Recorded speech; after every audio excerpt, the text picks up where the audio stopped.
So today I will speak about how to feed dairy and dairy crosses calves from birth to weaning. Um, and to start with that, and it's gonna be a little transition between the first presentation and mine. I would like to show you some numbers about feed cost and cost of gain. That to me looks very interesting, and that kind of prove a point that early growth matters.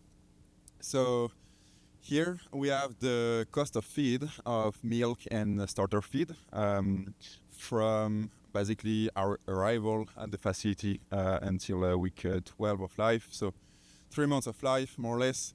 So you can see that obviously, as you all know, this phase is the most expensive one, especially when we feed the milk replacer. And this is the growth of the calves. So quickly after arrival, they kind of drop in growth rate because they get sick, like diarrhea, BRD. So yeah, that's not great. And then they quickly bump up again. So that's their feed efficiency that decrease over time. So that's something normal. Every animals, they decrease in efficiency as they get older. But then when you look at the cost of gain, so that's simply you divide your feed cost by how much they grow. You can see that the numbers quickly rise up shortly after arrival. So to me, that's very interesting, and that's kind of where my focus will be, how to manage those calves so they can grow better to kind of decrease your cost of gain. And for that, we'll cover different topics throughout the presentation. So first we'll start with colostrum, and then I will talk a bit milk volume, milk composition, starter composition, and then we'll finish by some key points or rules on weaning and how to ensure a smooth weaning transition. So about colostrum, I know that you cannot really have any control on that, and that's out of your hands. It's done before, but on the dairy farm, there are a few rules to know and to do to ensure a good colostrum management, which are good quality colostrum, enough quantity, and quickly after birth. So when dairy farmers do that, then we can hope that the transfer of passive immunity is good for the calf, and then we can classify calves on their TPI, so their transfer of passive immunity. So calves can have either poor TPI or fair, good, or excellent TPI. Obviously, having an excellent TPI is what you want to get in your facilities, but yeah, it's out of your control. So basically what you can do at arrival is take a quick blood samples and then analyze the serum total protein, and based on that you can classify the calves. And why I'm talking about that is because actually a lot of the performances of your calves and disease and stuff like that are tied to this colostrum management. So a recent study done in the US, they were collecting dairy crosses calves at arrival, and then they were classifying them into those 4 categories. And so this graph shows you the probability of survival through time, and you can see so this in green, the calves that were classified in the poor TPI category, they had the lowest chance to survive, basically. So all that to say that, good colostrum management matter, and you will be the one you will be the one that impacted by that. So although you cannot feed colostrum at birth, you will be the one either winning with the situation or kind of losing, right? In another, and in the same study, they also assess the growth of those animals, and again, you can see the green one, had lower growth rates. So having poor TPI just decrease the growth and increase the mortality rate. in another study done this time with male Holstein, they fed colostrum quantities that differed in their volume, so low quantity of colostrum and high quantity of colostrum, and then looked at the probability of the calves to be on therapeutic treatment, so basically to be sick. And they found that the calves that were classified in a good category, they had lower chance of being on treatment. So colostrum matter about disease, treatments, and growth. Then I was talking about Holstein and dairy crosses. So a quick slide on how they perform within their first 3 months of life in terms of disease and growth rate. So on the left here, you have the probability of having diarrhea, and as you can see, Holstein calves have a greater risk of having diarrhea and an increased number of days with diarrhea compared to crossbred calves. And then they also have a greater chance to receive 2 or more treatment for respiratory disease. So this study was done in Brazil, and on the one graph here on the right, we have the body weight of the calves. So this study was done in Canada and here in Ontario, actually. So we found that crossbred calves, they were heavier, so they grew more compared to Holsteins, and they were also eating more starter around this weaning period. So that's about the comparison between Holstein and crossbred calves. And so to go back to colostrum, I told you that you couldn't really feed colostrum at birth. However, now there are more producers and also like more researchers looking at and like other strategies to feed colostrum. And one of them is to feed colostrum after arrival, and it can have benefit for the growth of the calves and also their health. So in this study, the authors fed 3 treatments, control treatments. So they fed milk racer only. Another treatment, the red one, was to feed the milk racer and colostrum. So they were supplementing colostrum. I think it was like 70 grams of colostrum in each meal. And then another treatment, the blue one, which was just milk racer supplemented with a placebo to correct for the energy and protein content. So what they found is that the calves fed this milk racer and colostrum supplementation had lower risk of diarrhea and increased growth rates, which was pretty interesting. And then this other study did a similar thing, and here they found that the impact of supplementing colostrum was going on even after weaning. So when you look at the post-weaning growth and feed efficiency, it was better in calves fed this colostrum after arrival. Another stream of research is to use colostrum after the first sign of a disease, whether it is diarrhea or BRD, for example. And actually, most of this research has been done and is still being done by Dr. Dave Renaud at the OBC College in Guelph. And so actually, that's one of his slides. So in this study, they were following calves, and then after the first sign of diarrhea, they were feeding either like a milk replacer, as we all do, or they were replacing this milk replacer by either 2 meals of colostrum it was like 4 meals of colostrum or 8 meals of colostrum instead of milk replacer. And then they looked at how fast the calves were recovering for diarrhea, and then how much they grow after that. And what they found is that the calves fed the long-term colostrum supplementation had a faster recovery from diarrhea, and that they also grew faster as well.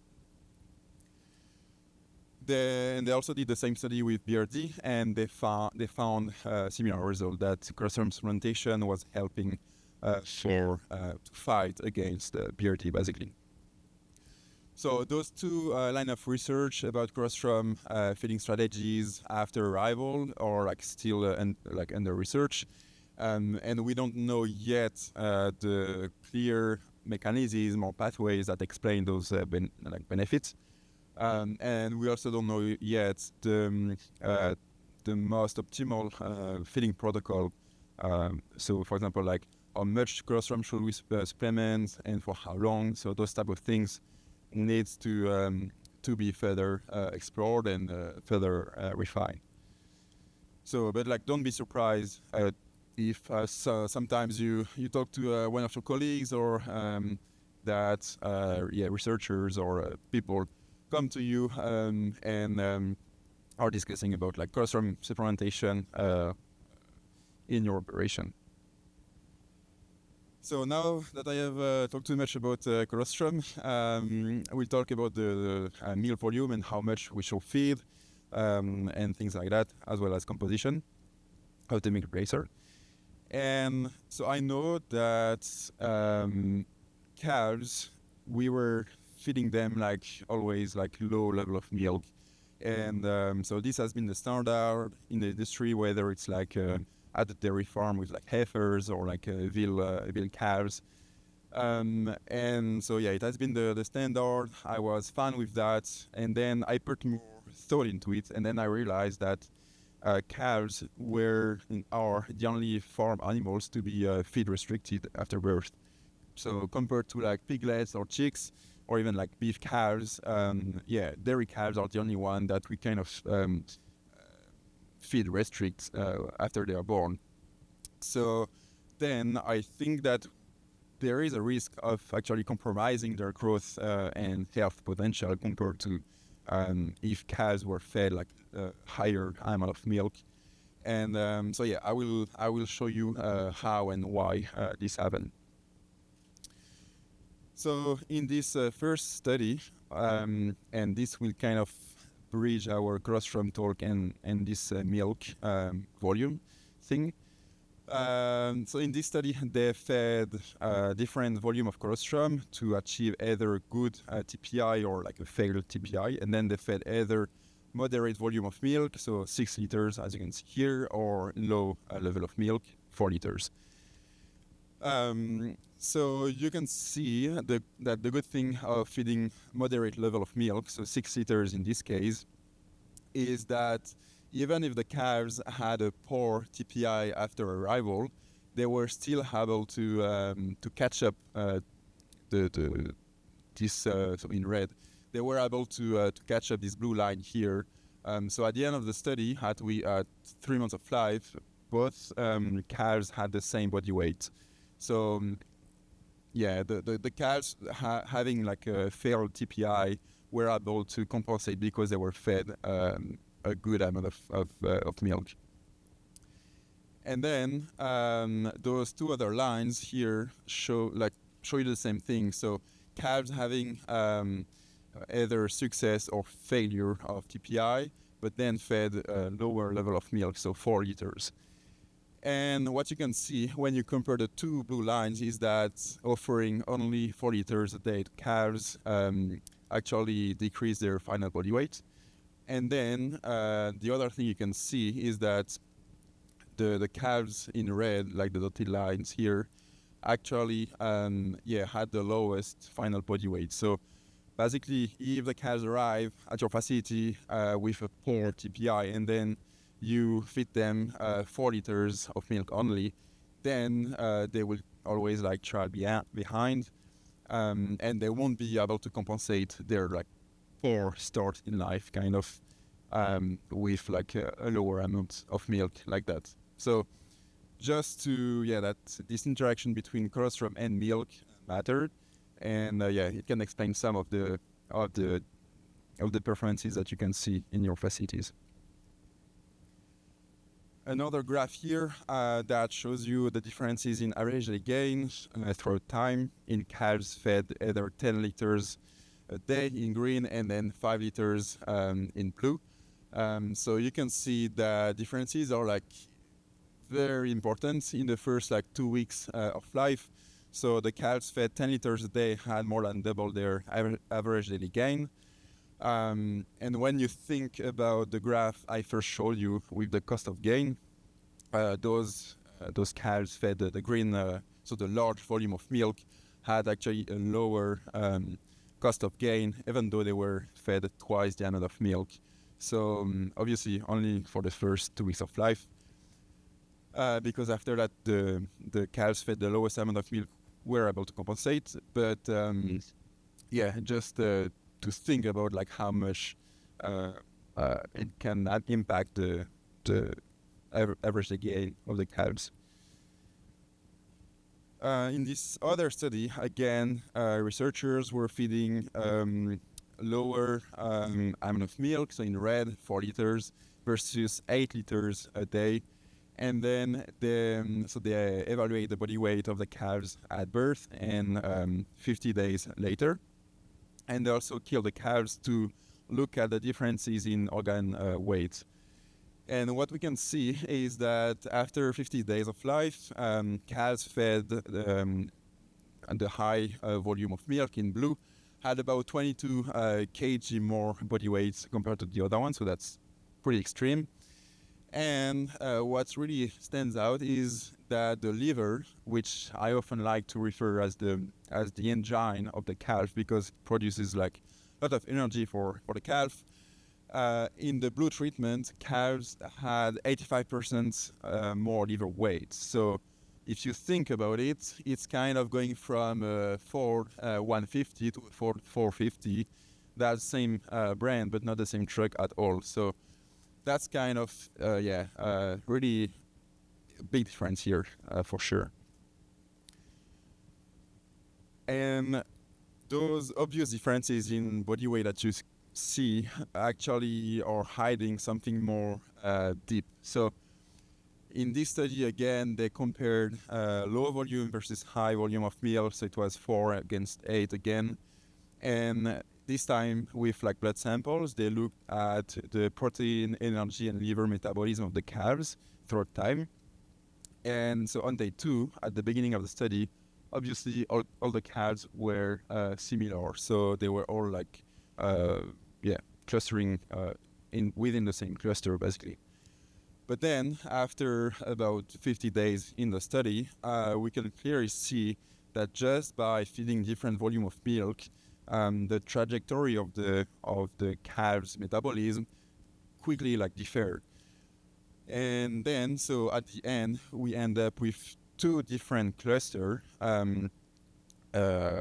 between those 2 groups of calves. So visually, like in your pen, you can see, okay, like this calf is much bigger than the other one, but you don't necessarily know why and how this happened. And this is basically telling you that this happened because their like deep metabolism and physiology has changed throughout the days.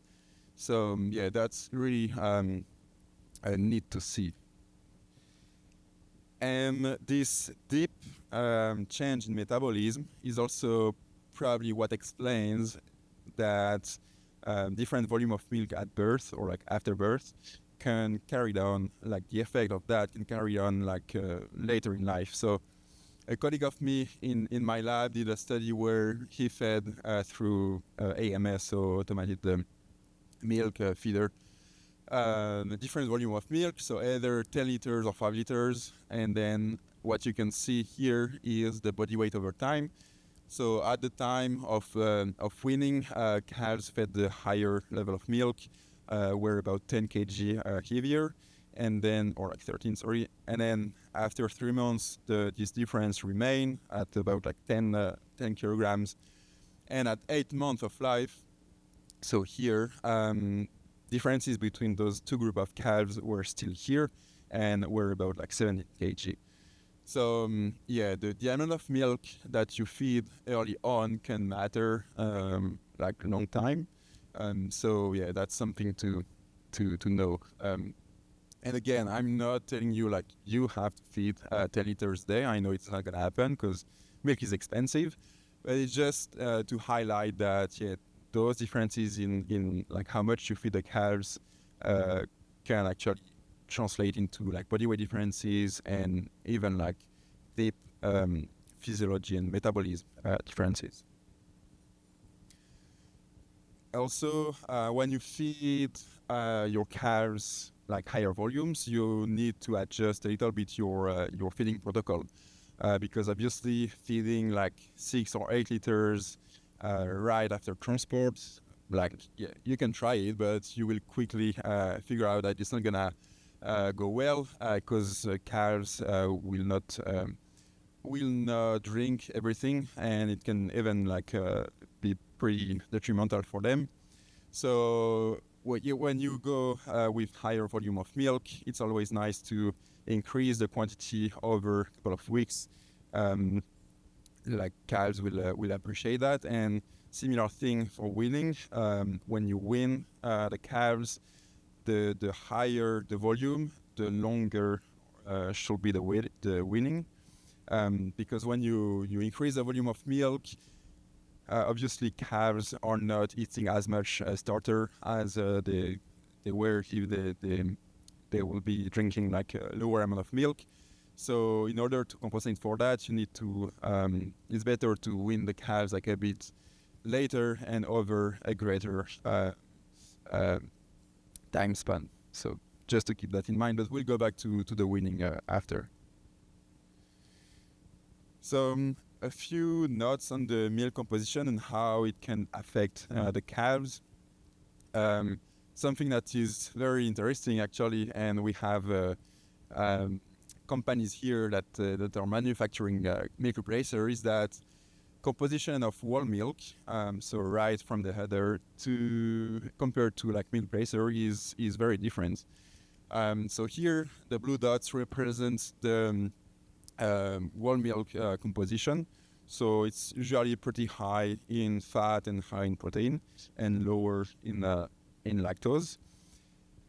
And here that's the composition of the milk replacer. So you can quickly see that it's very different. So milk replacer are traditionally pretty low in fat because fat is expensive and also like hard to manufacture. In terms of protein, it can go from like pretty low to high content, and then the lactose content is usually high to compensate for the low fat content. So just to say that composition in milk replacer is widely different from whole milk, and that also milk composition can matter for calves. So there's not a ton of research in veal or dairy crosses calves. Most of the research has been done in heifers. So I will quickly show you some of the research that is currently happening with dairy crosses. This first one compared what we can call a enriched milk replacer, so a milk replacer that is high in protein and fat. So that's the red line here. So they compare that to traditional milk replacer, so lower in protein and fat content. And you can see that so this is the body weight over time, that the body weight of the calves were much higher with the one fed this red treatment, so the milk replacer high in protein and fat.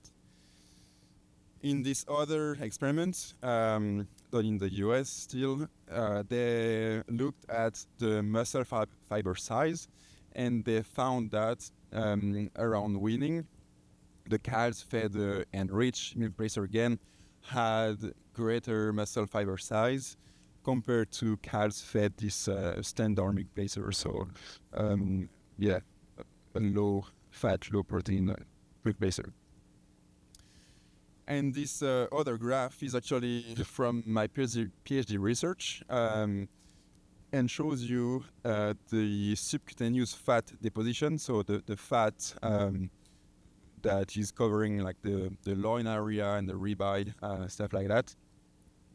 And what we have observed is that the milk composition actually impact this subcutaneous fat deposition, but not during the first few months of life, but more like during the finishing phase. So basically what we did is we fed lactose, high lactose milk versus high fat milk racer. And then we follow the calves until slaughter at about 12 to 13 months of life. And we found that when they started on the finishing diet, so here at about 32, 36 weeks of life, the fat deposition of the blue calves, so the one fed the high lactose milk racer, started they started to deposit more fat compared to the other ones. So that was like really kind of unexpected, but really interesting to see. And so just that to say that the milk you feed early in life can actually have longer term consequences. So we are still doing some more investigation on how this happened, but that was pretty cool to see. So overall, we don't have much evidence yet on how milk composition actually impact calves' growth and metabolism. So more research is needed on that. And that's also why I think there is not yet a clear formula of milk racer for those like dairy or like dairy crosses calves. And I think it's gonna move forward like pretty soon, because I think we all want to feed more milk to the calves, but obviously we are tied by the cost of this milk. So I anticipate the feed companies to come up with like good quality milk racer, but with like a pretty cheap price in the coming years, so we can feed more milk to our calves, and hopefully with more research we'll be able to tell, okay, like this composition looks nice for those type of cattle. So I can see like some milk racer being done or manufactured for like dairy heifers, and others like for veal, and perhaps others for like dairy crosses that you finish all the way down to slaughter. That's something possible. A quick slide on the starter feed composition. Similarly to the milk, we don't know much on what is the best starter feed composition. Traditionally, the starter feed are about like 20% crude protein, 15% NDF, so the fiber content, and then for the starch, so the main source of energy, it goes from anywhere between like 10 to 40% starch. I think beyond 40%, you can find some digestive disorder. So I wouldn't go like beyond this 40%. And it's always nice to have, well, especially when you go above that point, some sort of like a fiber source, so you can keep the rumen activated and in good function. So yeah, quick notes that basically we need more research on that as always. And with that, we can talk a little bit more about the weaning. So the weaning to me is kind of the most challenging period for a calf and the most important period for you producers, because with this quick transition, you can either lose all your effort and investment that you put into this calf prior to weaning. So yeah, that's something you don't want to miss for sure.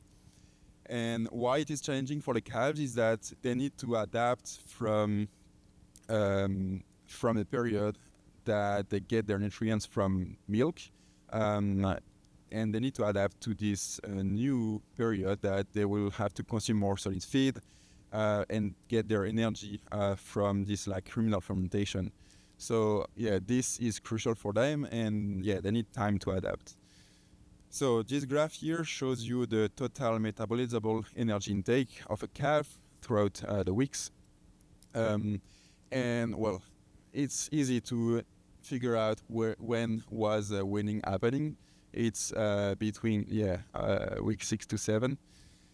So basically what happened here is that calves were drinking milk, so they were having or getting a lot of energy, and then weaning happened, and they were not ready for that weaning, so they were not able to consume enough starter feed to compensate for the removal of the milk.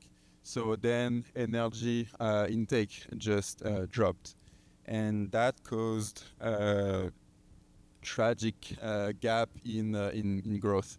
So here basically calves had like negative average gain. So what that means is that calves were actually losing weight.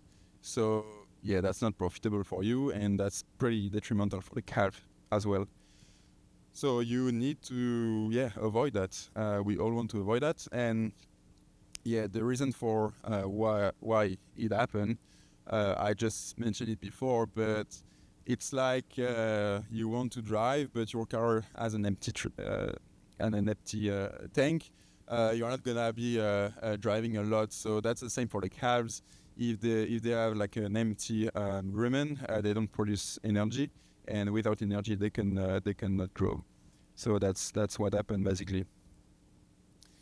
So in the ideal world, you want to keep the energy intake, like the total energy intake, like pretty smooth. So you don't want this big drop.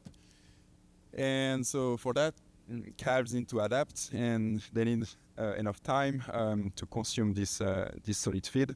So that's why we often say that weaning shouldn't be happening before 8 weeks of age. It should last at least 2 weeks over different or like several steps.